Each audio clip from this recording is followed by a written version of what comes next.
I want to do a wedding rehearsal. You're gonna get married to a shovel. You ready? No, not really. We're gathered here today to witness Gabe kiss a shovel. I may pronounce you man and shovel! Kiss the bride! Kiss, kiss him, kiss him, kiss him, kiss him. Get in on it. Good thing I didn't go to ordained yet, or else you would actually be married to the shovel.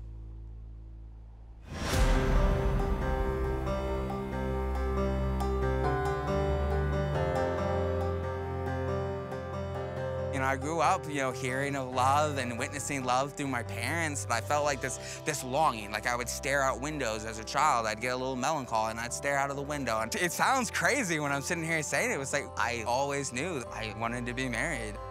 You know, there's no doubt that we thought, I for sure that Gabe would be the next one married. Gabe was a born daddy. He's been a daddy since he was about 2 years old.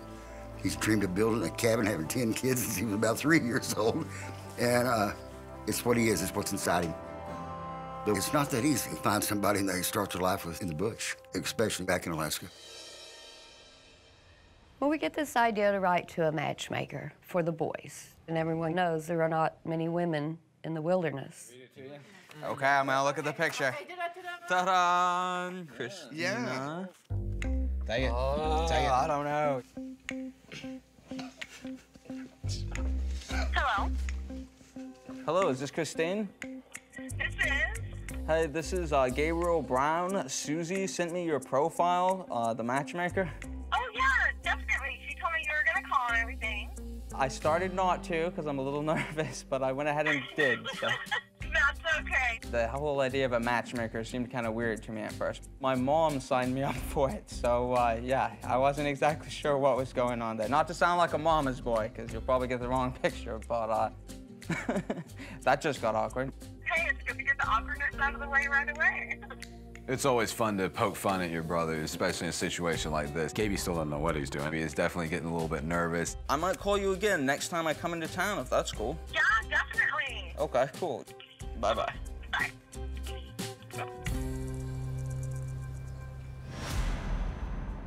Everyone needs someone to go through life with. There are those that don't, but Gaby's the kind that does, and coming from a large family, it's only natural. I feel like when I met Raquel, like I found it. Like I found what I'd been looking for my whole life, and when I'm with her, like I feel whole. I don't have like that longing, that want for anything. I just feel like content, and I think that's what it's about. When he says he wants to introduce Raquel to us, it just made me so very happy that he finally has found someone to bright his eyes and make him smile and laugh. And like when he was a little kid, it feels really good.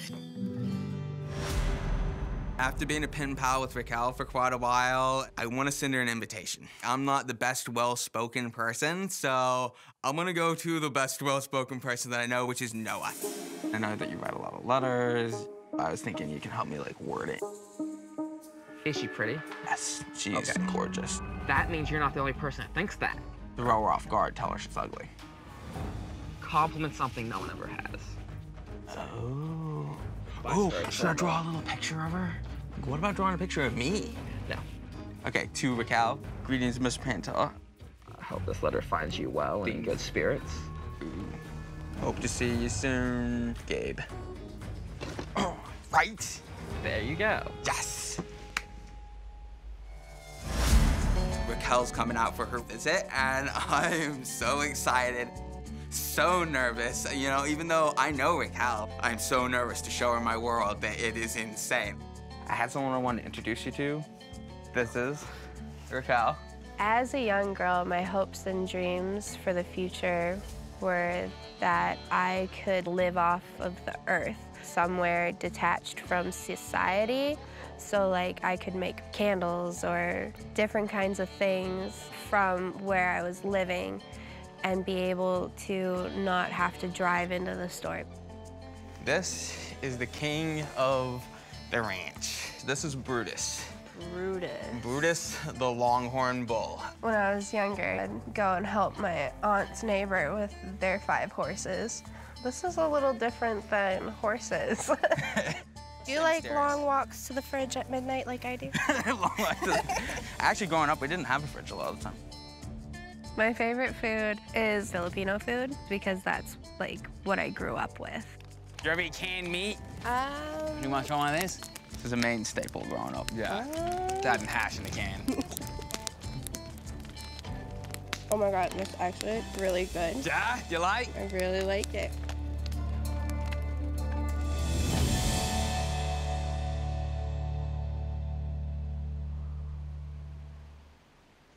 I'm gonna climb a tree.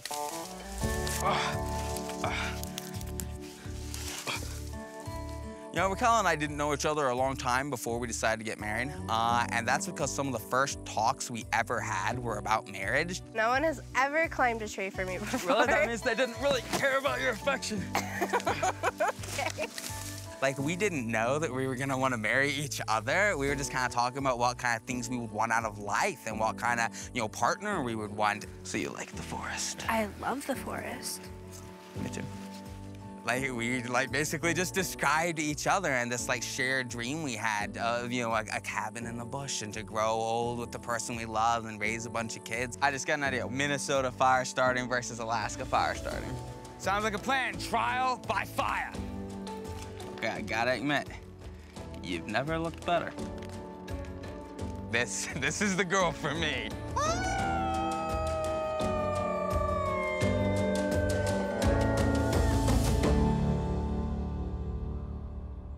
It's a big step and the most important. There is no one on this mountain I care more what they think than mom and dad.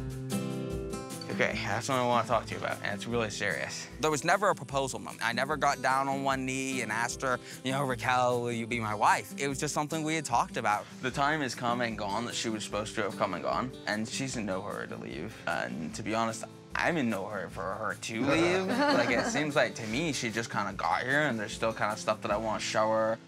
As our relationship was blooming, we're like, well, you know, what about getting married, you know? And I was like, well, I don't want to waste a lot of time dating and all this stuff. And I told her, I love you. Basically, we wanted to kind of stick around. We kind of noticed that a few days have passed since she was supposed to go home.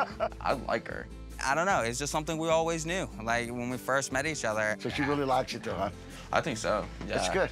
We always knew that we wanted to be married, and here we are. Yeah, well, we're getting married. I feel very good that Gabe is getting married to Raquel. We pulled through some really hard stuff this past year, and to see a twinkle in his eye and true deep down happiness, it's a blessing.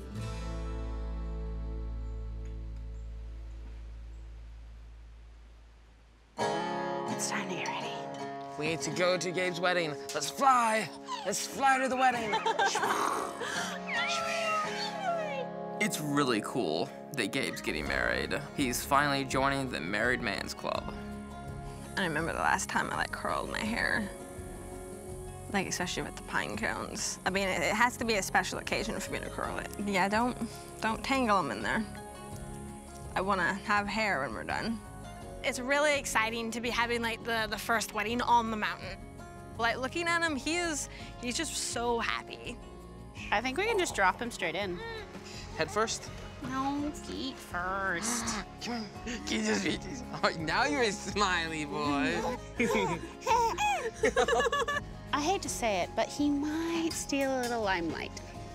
Gabe and Raquel have a very deep connection. It just feels like it's always been that way. It's like a fairy tale. It's so thin, and it just doesn't want to stay. It's not that thin. Hold still. I am. Oh my gosh, Rainey, you have to not do that. No, stop. No, I don't want it to curl anymore. That's how they stay in. This is gonna go down in history as one of the most important days in my life. This is when, you know, my one-track world, you know, becomes two. I'm gonna cry.